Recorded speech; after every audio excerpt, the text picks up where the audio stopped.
Very well, and welcome to the show this morning. Shukran for having me.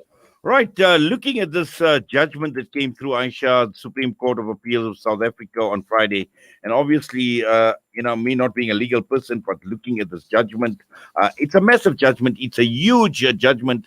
Many parties that have been involved. But just in summary, Sister Aisha, can you just tell us from the Women's Legal Center's perspective, because obviously, being the first respondent as far as this case is concerned, what are some of the key issues that came out of this judgment? I can't speak on the Women's Legal Center's perspective. I can only speak on behalf of the NPL network. But some of the key issues that have come out is that the Supreme Court of Appeal has affirmed that the state has an obligation to address the discrimination, prejudice, the injustices that have been faced by Muslim women and children in South Africa. They have also confirmed or affirmed that there are various sections of the Marriage Act and the Divorce Act are discriminatory and unconstitutional because it excludes it excludes Muslim marriages. So, those are the key issues. Also, the common law definition of spouse, that's also extended to Muslim marriages. So, those are some of the key issues. Also, the fact that we now have some interim relief that had been suspended pending the outcome of this appeal. So, it's quite pleasing for us that there is some form of interim relief, for Muslim women and children. Yes. Now, also, Aisha, when one looks at the constitution of the country, and because that came under the test as well against a number of laws, like, for instance, the Marriages Act, and we're talking of the Children's Act and the Divorce Act as well. And the key issue here, and this is something that we know that has been a subject of a lot of discussion and debate in terms of the state and its constitutional obligation as far as the recognition of Muslim marriages go. Yeah, well, the state, in terms of the constitutional, all citizens are equal in the eyes of the law, and the fact that the sections of these acts did not apply to Muslim women, it discriminated on us based firstly on our gender and on our religion.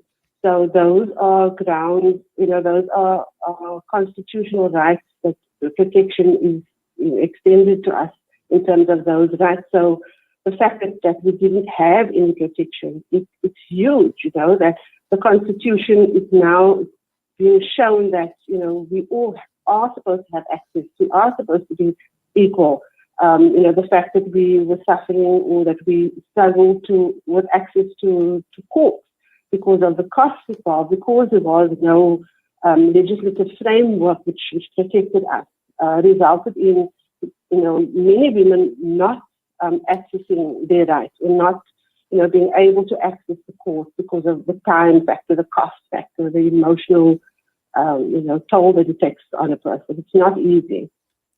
Yes. Now, also, I think there were two other important issues that came out that I managed to pick up from the judgment.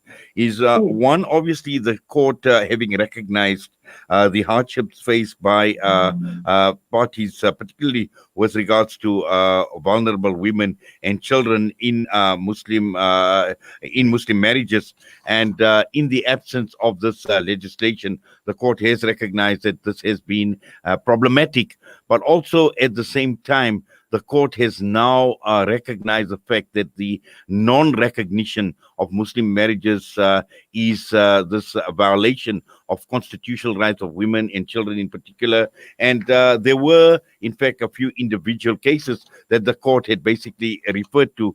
So this was obviously a major case. It was a massive case. And when one looks at, obviously, a number of individuals and their situation that were actually cited in this judgment.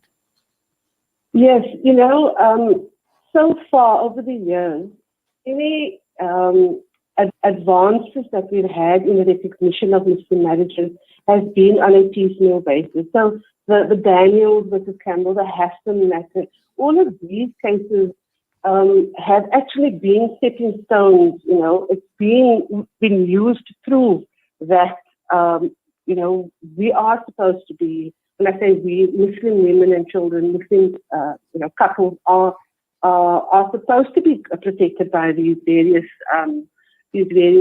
acts that are in force. So the fact that, it was quite interesting that on day one of the Supreme Court, the matter in front of at the Supreme Court, on day one, the state actually conceded that it had an obligation to protect, that it had an obligation to protect Muslim women and children against this discrimination and against the hardship, because that is what we were facing, Exactly. Now, just as far as the state is concerned, Sister Ayesha, and now that this judgment has been handed down, the obligation on the part of the state, what should the government be doing? So right now, in terms of this order, the state has been given 24 months in which to either amend current legislation to include Muslim marriages, or within the 24 months, it must enact new legislation. So over the past 2 years, since the High Court's decision, and then when it went on appeal, there's been two processes that have been going. The Department of Home Affairs and the Department of Justice, they've been having parallel programs in place to determine or to come to some finality as to how this legislation is. And we don't yet know, there is no confirmation on, are they going to amend current legislation or are they going to enact new legislation? From what I understand, it's most likely to be new legislation, but that's where we come in, where it's important for us as the public to be part of the process of, when there's public participation required, be there, ask the questions, make it known what we want, highlight the facts highlight the issues that we are facing, and use that to have a voice, to have a say in the law that is going to govern us eventually. Well, I suppose it's going to be interesting times. As you mentioned, there is a time frame that has been given, the next 2 years, and this is an issue that has been on the table for a very, very long time. And now that this order has been made, will be interesting to see what pans out over the next 2 years or so. Yeah, and thankfully with this order, we have interim relief. So we can now still approach the court for the solution of our marriage.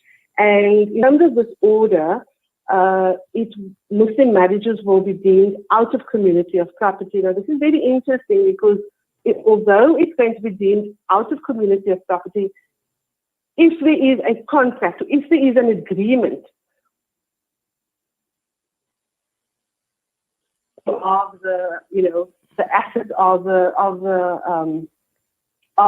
marriage, then that will trump out of community of property. So it's actually very, very important for couples who are in existing marriages or who are yet to enter a marriage, to ensure that they have some agreement that is based on the Islamic tenets of justice, kindness, equity. So we encourage couples to negotiate these contracts prior to entering the marriage, so that upon entering or upon the solution of the marriage, there is an agreement between the parties that this is what we want our marriage, how we want our marriage to be governed. Well, shukran for that and for your time with us this morning, Sister Ayesha. We wish you all the best, and I'm sure we will be having a lot more discussions on this topic going forward. But for now, please be safe and keep well. Assalamu alaikum wa rahmatullahi wa barakatuh. Wa alaikum salam, and shukran so much for having me, Nani. We look forward to engaging further. Ayesha Royker joining us this morning. We're going to go for a quick break, and we'll be joined by Mufti Advocate Imran Abauda, his reaction to this judgment. They say breakfast is the most important meal of the day, yet many children go to school hungry because of poverty.